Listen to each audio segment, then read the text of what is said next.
Good evening दोस्तों, मैं चंचल मकवाना पवार आप सभी के लिए फिर से करंट अफेयर्स की क्लास लेकर आई हूँ।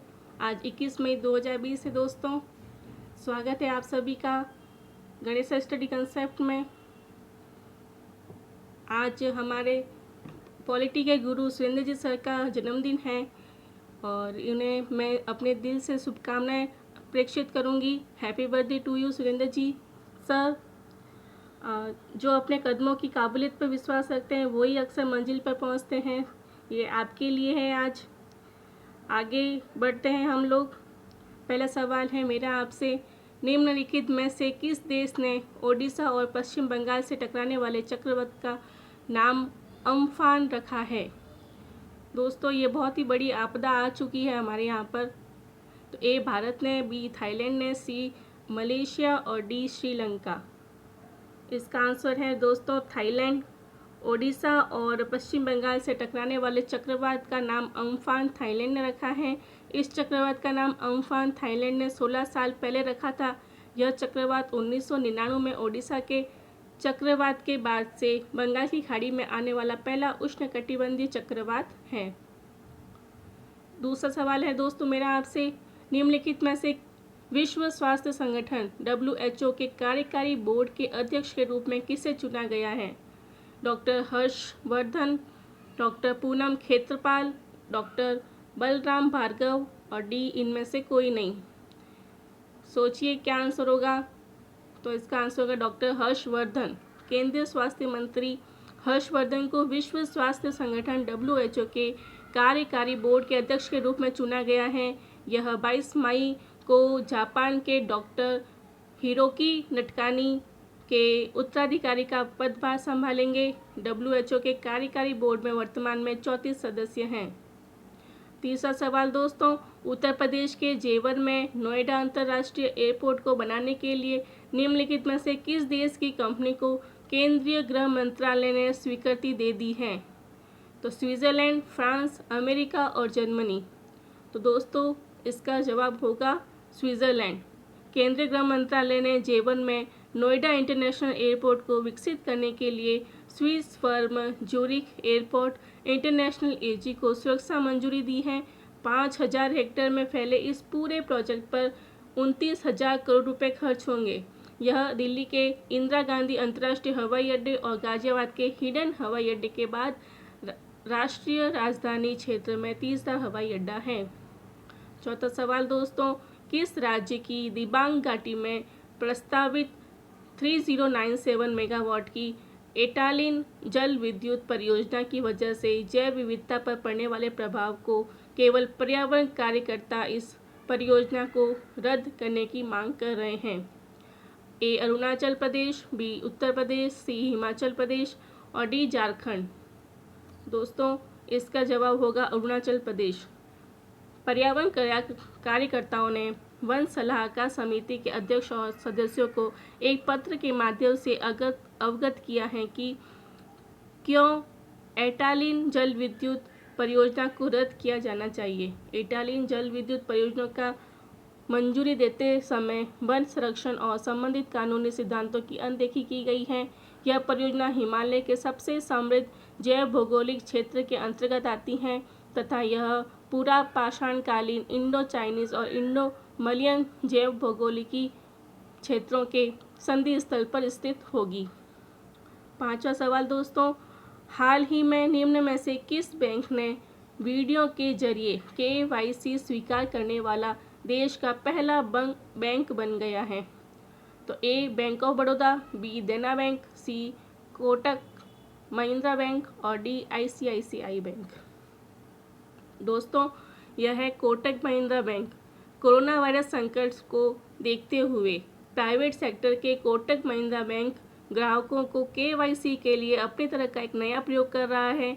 वीडियो कॉन्फ्रेंसिंग KYC सिस्टम के तहत कोटक महिंद्रा बैंकों में कोटक 811 सेविंग अकाउंट खोलने के लिए ग्राहकों के आधार और पैन कार्ड देना होगा। बैंक ने अपने आधिकारिक बयान में कहा है कि यह सुविधा केवल सेविंग्स अकाउंट के लिए पायलट बेसिस पर हो सकेगी। भारतीय रिजर्व बैंक ने जनवरी 2020 में नो योर कस्टमर KYC का पूरा नाम है नो योर कस्टमर मानदंडों में संशोधन करते हुए ग्राहकों को ऑन बोर्ड करने के लिए वीडियो आधारित KYC विकल्प पेश किया। कोटक खाता खोलने की प्रक्रिया में वीडियो KYC प्रक्रिया को जोड़ने वाला पहला बैंक है। छठा सवाल दोस्तों, जूलॉजिकल सर्वे ऑफ इंडिया ने उभयचरों की 20 प्रजातियों को गंभीर रूप से लुप्तप्राय और कितने को लुप्तप्राय के रूप में सूचीबद्ध किया है? A 50, B 35, C 40 और D 45।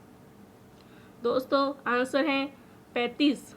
Zoological survey of India ने अपने वेबसाइट पर भारतीय उभयचरों की एक उड्डयन सूची पोस्ट है। उसमें 20 प्रजातियों को गंभीर रूप से लुप्तप्राय और 25 को लुप्तप्राय के रूप में सूचीबद्ध किया है। गंभीर रूप से संकटग्रस्त उभयचरों में केरल, महाराष्ट्र, कर्नाटक के पश्चिमी घाटों में पाए जाने वाले मेंढकों की कुछ प्रजातियां और उत्तर पूर्व की कुछ पहाड़ियों में शामिल हैं। सातवां, नाबार्ड ने हाल ही में खरीफ और प्री मानसून संचालन के लिए कितने करोड़ रुपए के फंड जारी किए हैं? 25,500 करोड़, 10,500 करोड़, 12,500 करोड़ और 20,500 करोड़। दोस्तों आंसर होगा 20,500 करोड़ रुपए। National bank of agriculture and rural development NABARD ने 20,500 करोड़ रुपए जारी किए। यह फंड सरकारी बैंकों और क्षेत्रीय ग्रामीण विकास बैंकों के लिए फ्रंट लोडिंग संसाधनों के रूप में कार्य करेगा। खरीफ संचालन में किसानों की मदद करने और उनकी प्री मानसून तैयारियों के लिए यह धनराशि जारी की गई है। आवंटित राशि में से 15,200 करोड़ रुपए सहकारी बैंकों के माध्यम से और 5,300 करोड़ रुपए RRB के माध्यम से प्रदान किए जाएंगे। आठवां सवाल, हाल ही में किस देश ने फलस्तीन शरणार्थियों के लिए आर्थिक सहायता का योगदान दिया है? नेपाल, भारत, बांग्लादेश और पाकिस्तान। दोस्तों आंसर होगा भारत। फलस्तीन शरणार्थियों के लिए काम करे संयुक्त राष्ट्र एजेंसी ने भारत के इस योगदान की सराहना की है, विशेषकर तब जब दुनिया महामारी के संकट से जूझ रही है।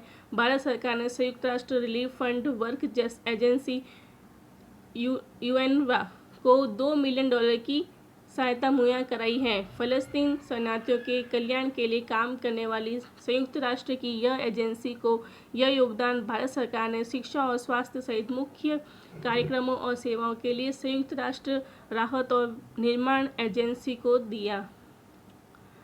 नवा सवाल, विश्व मधुमक्खी दिवस कब मनाया जाता है? 15 जनवरी, 10 जनवरी, 10 मार्च, 20 मई और 15 अप्रैल। तो 20 मई को मधुमक्खियों के महत्व के बारे में जागरूकता फैलाने के लिए और उन्हें खतरों से बचाने के लिए हर साल 20 मई को मधुमक्खी दिवस मनाया जाता है। यह खास दिवस आधुनिक मधुमक्खी पालन की तकनीक का नेतृत्व करने वाले एंटोन जनसा के जन्मदिन के उपलक्ष्य में मनाया जाता है। मधुमक्खियां सबसे बड़ी परागण होती हैं। वे वर्तमान में निवेश के नुकसान, परजीवी बीमारियों और कृषि कीटनाशकों के खतरे में हैं।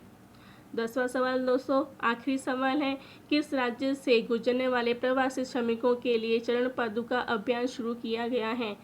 मध्य प्रदेश, बिहार, पंजाब और कर्नाटक।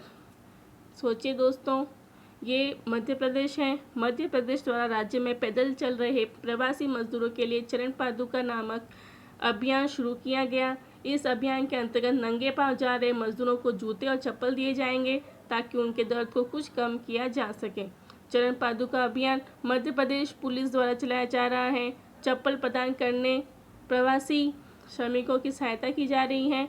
भारत सरकार प्रवासी श्रमिकों को उनके घर कस्बों में लौटाने के मदद करने के लिए कई उपाय कर रही है। दोस्तों इसी के साथ ये क्विज़ ख़त्म होती है। अगर आपको ये अच्छी लगी हो तो प्लीज़ चैनल को लाइक और सब्सक्राइब कर लीजिए और कल फिर मिलते हैं। तब तक के लिए धन्यवाद।